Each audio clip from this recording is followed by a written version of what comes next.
كعصر لها إن السومال لا سيدايان يقولون نبض بهليا وهي هتي مو أقلادان اعتراف كودا قرح أيو بما تدروا ويكب حيسا ولا له عبد الحفيظ أدبض محسن تهاي الله كو عسمو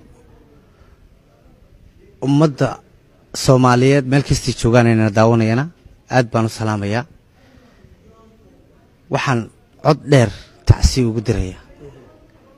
inna lillahi wa inna ilayhi raaji'uun dadkii naftooda ku waayay qarax ilaahay dhibtahay naga kor qaado tacsida horta waan diraya mar labaadka si xun wuxuu sheeg sixir wuu ka daray dab munaafaqshiday muumin baa ku gubtaa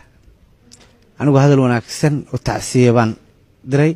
dabadna dad ba ka faa'iideysto xagga kale ka rugay waxaan taageerayaashayda iyo ummadayda Soomaaliyeed meel kastay joogaan ummadayda Soomaaliyeed meel kastay joogaan waan idin jeclahay idinkana waan ogahayna jeceshiin waan ka raali gelinayaa sidii intii khaladka u fahantay waan ka raali gelinayaa muqdisho xal baan siinayaa mar dambe iyo mar horeba maxamed tacsi baad dartay dabcan waad ka daqnatay iminkana waa adiga sheegay hameen horena waad sheegtay xalana waa adiga sheegay dhibaatadii ka dhacday muqdisho iyo dadka Soomaalida ku baaba'ay dhibaatadu soo gaartay inaad ka tacsiinaysan ka xuntahay waa garanay fanka iyo siyaasadda inaad isku dhaxoodimiyaa doonaysaa mise waxaad doonaysaa inaad kala weecisid si aan taageerayaashaadu aysan isugu dhicinin bulshaduna isaga hor imaan Cabdi Xaafid aad baad u mahadsantahay adiga iyo Universal TV ba aad baan idinku mahadnaqayaa fanka iyo siyaasaddu biikahan waa iska kay murgeen laakiin waan kala saaraya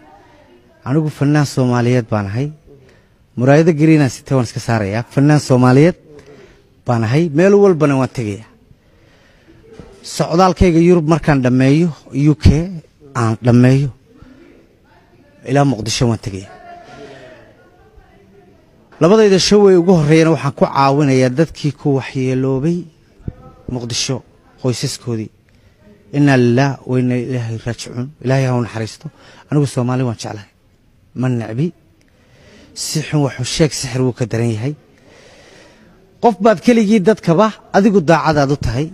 inta u dadaalaysa daryeelkiisa iyo naftiyo sidoo u dulmari lahaa daadii u dhaafin lahayd hawliga ugu daashay ficil inta isaguna dil iyo xarkiya dabin laabayo ku maqan dibidlaabyada marka fanaanku qof markuu caan noqdo dhibaato ma waayo youtuber sidaa waxa ganeed helaysa beel si journal wax si khaldan loo gelinayaa arkaysa laakiin qof la hadalaya waa qofkii jira in badan baan habaariyo wax arkay social media ma isticmaalo laakiin uurka iiga duceeya oo habaarkii duco iigu bedela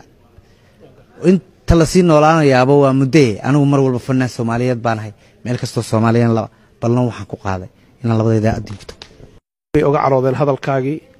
siyaabo kala duwan baa loo fasiray bulshadii Soomaaliyeed oo aan is haysan ba dhibaato